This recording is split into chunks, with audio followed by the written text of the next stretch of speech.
Tao Meeting Archives, February 21st, 2016. Train Your Brain by Ed Monaghan. Let's go ahead and get started with the meeting beginning ritual.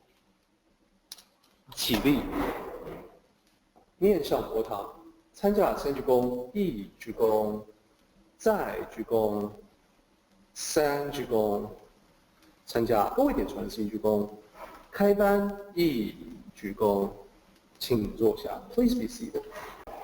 Hey everybody, how are you? It's nice to be here. Nice to see everybody. Nice to see all of you guys. I don't know if you met, that's my wife, Joanne. So nice to see everyone online as well. Bill, great to hear your story. I'm sorry you had the incident with your heart, but I strongly relate to what you're experiencing because I have the same condition, the arrhythmia, the atrial fibrillation. So it's been one of the greatest teachers I think I've ever had. When Joanne and I got married, we had a medicine man from a tribe up where she is from in Canada who married us. And his primary direction when we got married was to speak from our hearts and not from our head. So it's been an ongoing theme in my life for quite some time to really give attention to the heart. And on a metaphorical level, I think there's a substantial amount of meaning as related to the rest of my life. So what I'm going to get into today is a bit of an elongated version of something we spoke about a couple of weeks ago. And this is something that we present to students at our facility, as some of you know, which name is Ekata, which means oneness, unity in Sanskrit. And this is going to take more than one presentation, so this will stretch into a few, so I'll just go for the 30 minutes, right? 30 minutes, good. Okay, and then we'll shut down and Derek will take back over again. But one of the things that we specialize is contemplative practice and meditation. That's something that I've done for, about 35 years or so. And what we focus on is being able to train your brain, as you can see in this first slide. And I am hitting the arrow keys and they're not going anywhere, Derek. No, let me just try this. Yeah, just test it. Good, y'all. Okay, there you go. Okay, so we'll just click. So the beginning question here that we typically ask most folks is, do you experience anxiety and stress? I think in our society it's something that we all kind of typically experience. Everybody can universally say, yeah, I get stressed out about a variety of things, and usually to a relatively extreme degree under a lot of circumstances. So one of the things that we want to begin to do is develop positive patterns of behavior, and a lot of times people have a great deal of difficulty doing that. So when it comes to meditation, having a positive perspective, good health practices, this can be a daunting task. What we've found is that as we recommend meditation twice a day for people, it's pretty tough for people to sit still and be one with themselves, with their thoughts for a period of time. It's pretty hard. Just like I need to lose 10 pounds. So this year I'm going to do it. I'm going to go to the gym. I'm going to stop eating cruddy foods, and I'm going to lose whatever that amount is. Most of the time what generally happens, and you guys can certainly check and see if this is the case with you or not, but my experience has been that many people have a great deal of motivation initially, and then it lasts 2 or 3 weeks, and then it just sort of fades into nothingness, and then we revert back to the habits that are relatively common. So the quandary with this is we've established that we have this problem of being able to maintain positive health practices, doing stuff that's good for us. And so once we've established that we have a problem, we have to kind of figure out how to surmount that obstacle.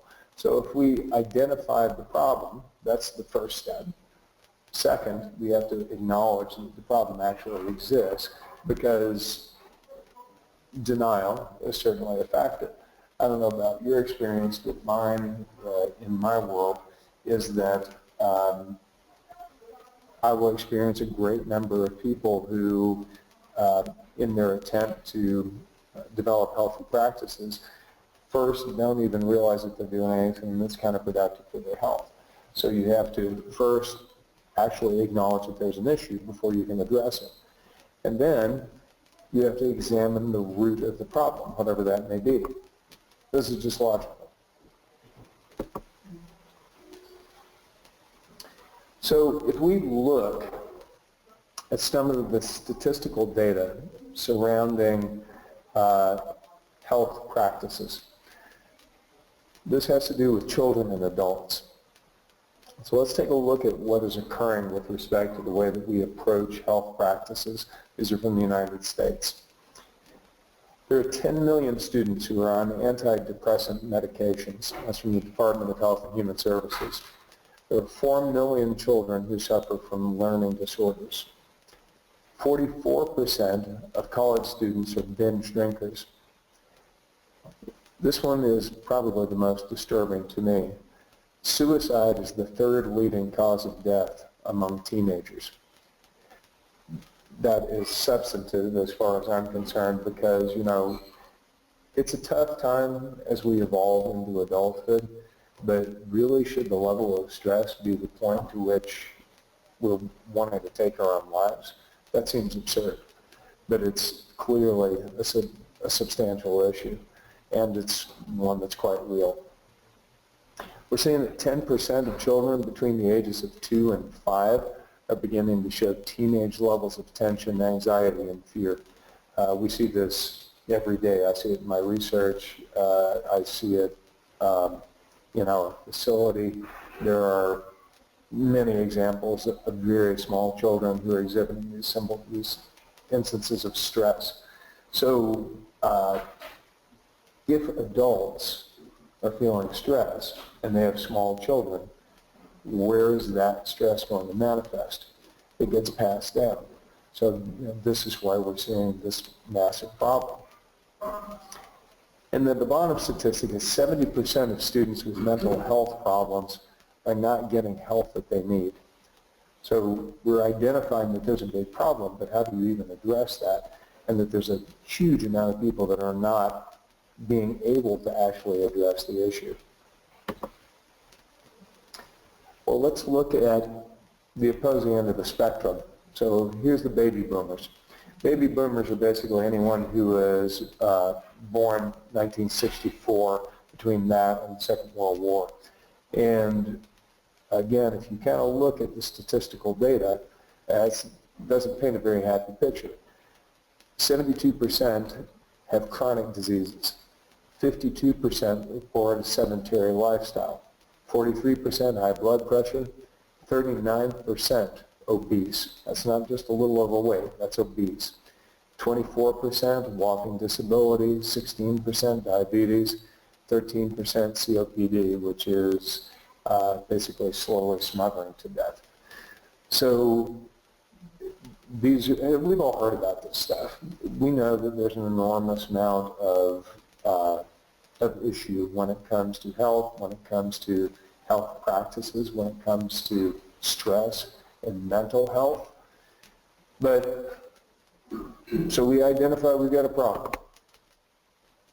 So if we acknowledge the problem, that's kind of sad. When you look at it, it's pretty depressing when you look at those statistics. But we have to acknowledge it before we can come to the other side of it. So what is the cause of really these types of behaviors, when we look at our inability to shift patterns of behavior that we know are not good for us. I know that when I walk by that pantry, I need to leave those potato chips alone. But every time I walk by, I go, I come up with some kind of rationalization that still makes me go for the potato chips.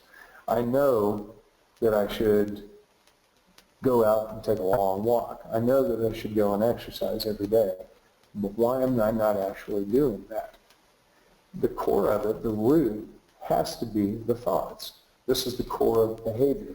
It's the core of everything that leads to action. So if we look at the root, it really has to do with this.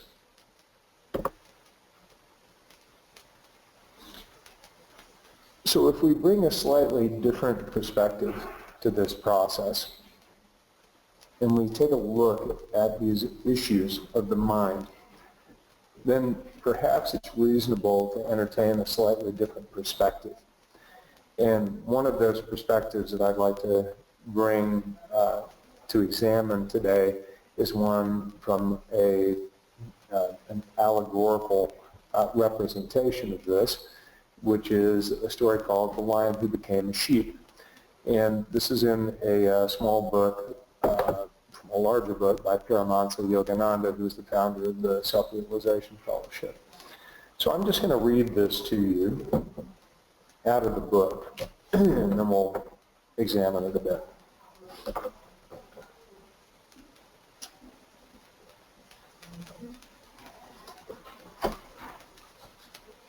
Let me go to the right page, and then I will.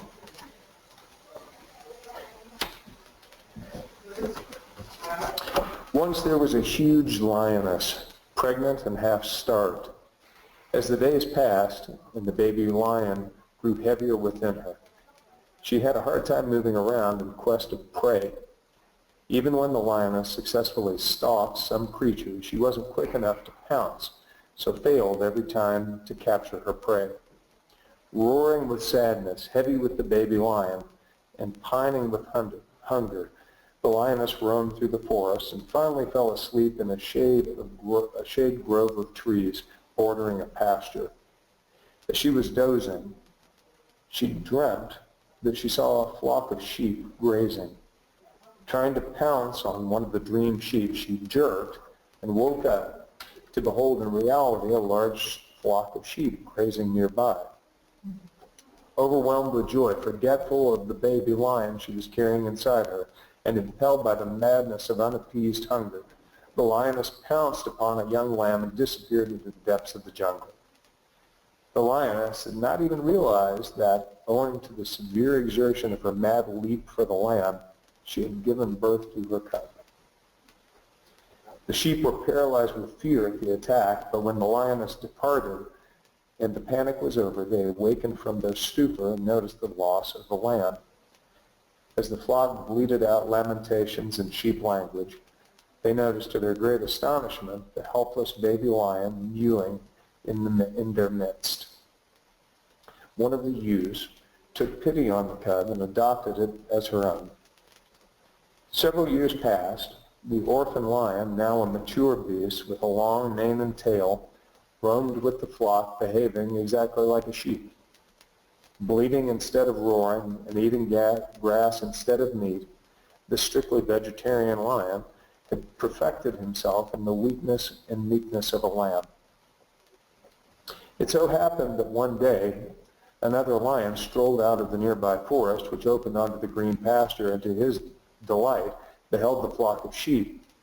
Thrilled with the joy and whipped by hunger, the strong lion pursued the fleeing flock of sheep, wherein to his great amazement he noticed the husky sheep lion, tail high in the air, also fleeing at top speed ahead of the sheep.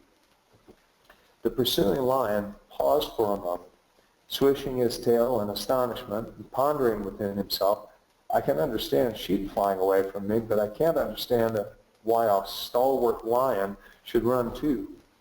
This runaway lion interests me. Spurred by determination to get to the fleeing lion, he raced hard and pounced upon the escaping beast. The sheep lion fainted with fear. The other lion was more puzzled than ever. Slapping the sheep lion out of his swoon, he rebuked him in a hoarse voice. "Wake up! What's the matter? Why do you, brother lion, fly away from me?" The sheep lion closed his eyes and bleated out in sheep language, "Please let me go. Don't kill me. I'm just a sheep from yonder flock that fled away and left me." "Ah, now I see why you're bleeding," said his captor. He pondered a moment and then seized the mane of the sheep lion with his mighty jaws and dragged him toward a lake at the end of the pasture land. When they reached the shore of the lake, he pushed the deluded creature's head over the water so that he was reflected there and began to shake him violently, for the sheep lion still had his eyes tightly closed. "What's the matter with you?" asked his captor. "Open your eyes and see that you are not a sheep." "Bleed, bleed, bleed. Please don't kill me. Let me go. I'm not a lion, but I'm just a poor meek sheep," wailed the silly beast. The other lion, angry now, gave his captive a terrible shake.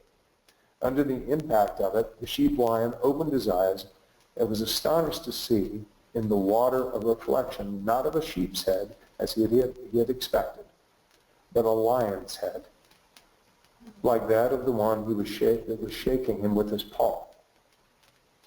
Then the big creature said in lion language, "Look at my face and your face reflected in the water. They are the same. And this voice of mine roars. It does not bleat. You must roar instead of bleating." The sheep lion, convinced, tried to roar, but at first succeeded in producing bleat-mingled roars. But under the slapping paws and exhortation of his friend, he at last succeeded in roaring effectively. Then both lions leapt across the fields. The foregoing story fittingly illustrates how most of us, though made in the all-powerful image of the divine Lion of the universe, remember only being born and brought up in the sheepfold of mortal weakness. So we bleat with fear at the predators of sickness, lack, sorrow, and death, instead of roaring with immortality and power and preying on the mortal delusion and ignorance. So I'm going to read the rest of this, which is something that Paramatsa Yogananda wrote, which is sort of a semi-commentary on the story. A cub of the divine lion, somehow I found myself confined in a sheepfold of frailties and limitations. Fear-filled, living long with sheep, day after day I bleated. I forgot my off-riding bellow that banishes all enemy sorrows. O invincible lion of the self, thou didst drag me to the waterhole of meditation, saying, "Thou art a lion, not a sheep. Open thine eyes and roar." After thy hard shakings of spiritual urge, I gaze into the crystal pool of peace. Lo, I saw my face like unto thine. I know now that I am a lion of cosmic power. Bleeding no more, I shake the arid forest with reverberations of thy almighty voice. In divine freedom I bound through the jungle of earthly delusions, devouring the little creatures of vexing worries and timidities, and thy wild hyenas of disbelief. O lion of liberation, ever send through me thy roar of all-conquering courage. And that's from a book called Whispers of Eternity. So what does this all have to mean? As I read this, it struck me how relevant this is, that we feel so weak and so helpless, and that we're a part of this unity. So in the process of contemplative practice, in meditation, we're connecting with that sense of oneness, that sense of unity, that something that we're all from, that we're all a part of, the Tao, that has endless resource and endless power. So this illusion that's referred to in Buddhist practice of a lack of substance in the relative world of experience, the absolute world of experience is all-encompassing, enlightenment, awakening, to where we see this complete unity, And the path by which we achieve this is meditation. It's this continual practice of contemplation, of becoming aware. So I thought that was particularly relevant when it comes to gaining a new perspective. So when referring to the principle of mindful awareness or mindfulness, this principle is actually training our brain. So the actual definition of mindfulness is the practice of maintaining a non-judgmental state of heightened or complete awareness of one's thoughts, emotions, or experiences on a moment-to-moment basis.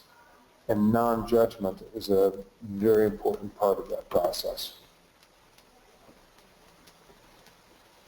So when we think about how we train our brain, we bring this attentiveness, this awareness, to rest and to action. So what does that mean? There are many stories of ancient sages who gave up their title from the Brahmin caste and joined the lowly laborers so that they could take on physical labor to be fully present in their bodies in every moment. So it wasn't enough to just go into a state of meditation that was just stillness, but living life and bringing that same essence of awareness was their most important goal. So moving to the realm of simplicity, they gave up all else just to be simply in each moment with physical activity, as well as their own individual static meditative practice. So what this does on a scientific level, we know that the principle of mindfulness trains the prefrontal cortex of the brain. And this is the part of our brain that helps us to say no to emotional impulses. It is the part of our brain responsible for destructive and disturbing emotions. This principle of mindfulness and the action of it actually widens the gap between impulse and action. And it's also the part of our brain that's responsible for empathy, for compassion. So as this begins to occur, we find a point of focus. So for instance, in Zazen, the principle of that form of meditation is the focal point of the breath, as it is in many other practices. So we focus on this point of the breath and counting the repetitions of the breath 1 through 10. Every time that the mind moves into the imagination, into fantasy, and we recognize the mind is left, and we gently guide the mind back to the sensation of the breath and back to the count, we're in essence doing a repetition for our brain. So it's the same thing that we do with exercise. If you go to the gym and you do one repetition of one exercise, is that going to help you very much? Probably not, right? So it's the same thing that we practice mentally. With every repetition, with every time we guide our thoughts back to this simple awareness, to that sensation of stillness, that is creating this thickening of the neocortex. We know this scientifically. There have been recent studies from Harvard that have come out and have actually proven this. So this is actually what we're doing to train our brain. And we can do this on a regular basis just walking around in life. In Zazen, we practice walking meditation, and the emphasis being on the sensation of every nuance of the process of walking, of moving the body, of being in space.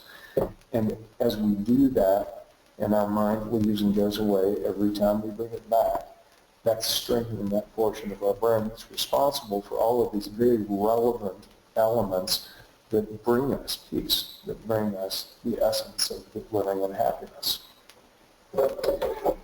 So every time we do that, and every time we move back to this place of having a positive thought, it's doing a rep for your brain.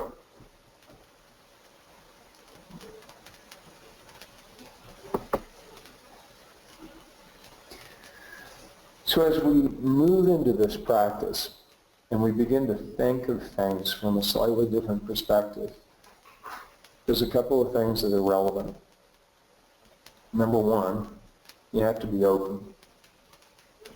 I used to be not so much of an open guy, and I found that I had to embrace other ideas if I were to gain any sense of peace and happiness. I also had to reach out and learn to embrace what may be considered as unconventional. Because if you kind of think of these things, you know, the aversion that most people have is, I don't want to sit still. I'm wasting time. If I meditate, it's just burning off 20 minutes or a half an hour that I could be doing something else with. Really, you have to embrace a different perspective. Third thing is you have to be very committed to that process, because it's the repetition over time that really yields the results. It is not a quick fix. You will gain a sense of peacefulness. We've all done meditations to where you kind of feel good when you come out of it, but the long-term effects, those are what are most relevant in terms of the behavioral changes. And then, last thing that I sometimes forget about is you got to have fun when you're in the process of doing this, because it isn't the perspective of, I've got to go torture myself and be the wandering ascetic who denies myself of all the boundaries of life in order to try to, and if we look at the Buddha's path, he discovered the path of moderation.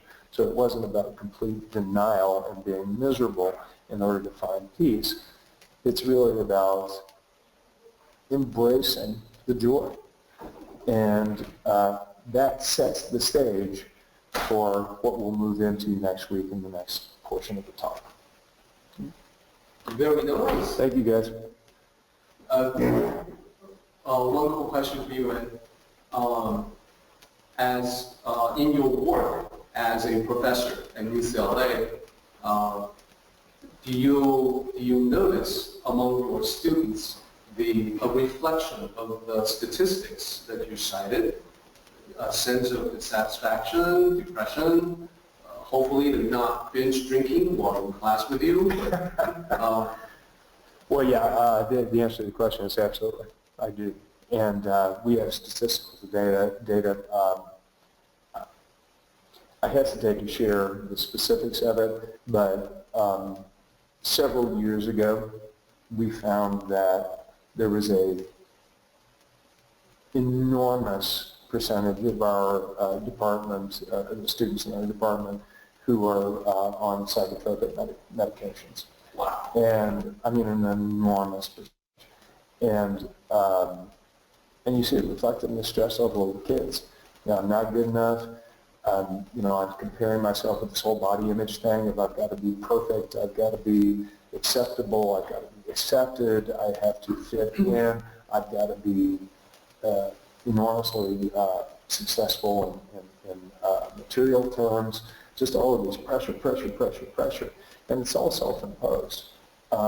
Well, it's imposed on a societal level, but it's adopted and embraced individually. So the perspective is skewed, is clearly skewed. So it's not that all of them are like this, but I mean it's a pervasive problem. Yeah. Maybe one manifestation is the field work, the sense of dissatisfaction, pressure from society, causing many of these college students to embrace an unconventional candidates who's promising a political revolution.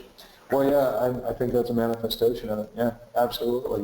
Wanting something different, than just status quo. And I think we're seeing this bubbling up of consciousness, and that's certainly a manifestation of it. You had a question?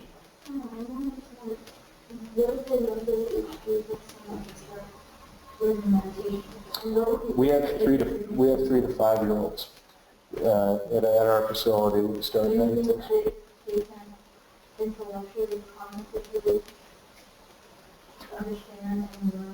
When when put in kid terms.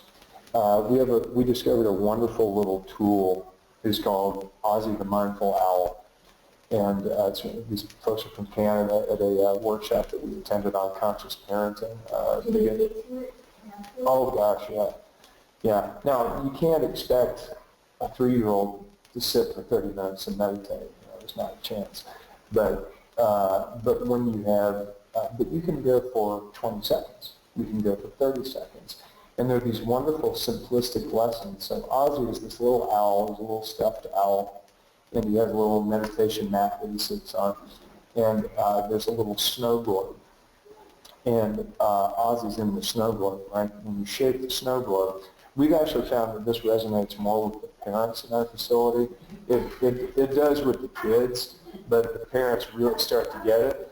And so when you take the snow globe and you shake up the snow globe, and the kids love the snow globes, so the flakes are representative of our thoughts. And when you set the snow globe down, it's a representation of stillness. And so all the flakes begin to settle to the bottom of the globe, and the liquid surrounding Ozzy is clear. So the metaphor is that now we have clarity as our thoughts settle. And the kids get it like this. And they have very simple meditations, like the first little lesson that they do. All they say to themselves is, I am love. That's it. I am love. And you just say that over and over and over to themselves. And it's a wonderful tool. So, little devices like that can be very helpful. And when the parents, one of our big buy-ins is that we've got to have parents, our after-school director calls it parents on the court. We have to have parents who buy into the concept because they have to be reinforcing that at home. So when the child, if they see mom and dad meditating, they join in. And then they join in for a very finite period of time, but they become a part of that culture. And that's what ultimately rubs off. So thank you, guys.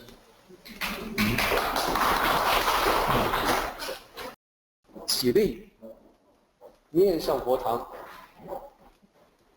持下三鞠躬，一鞠躬，再鞠躬，三鞠躬，持下各位点传是一鞠躬，结班一鞠躬。Okay, we're done for now, everybody. We'll continue on next time. Join the Tao meeting live to participate in the questions and commentary. For more information, go to http://taoism.net/Tao/connect-online.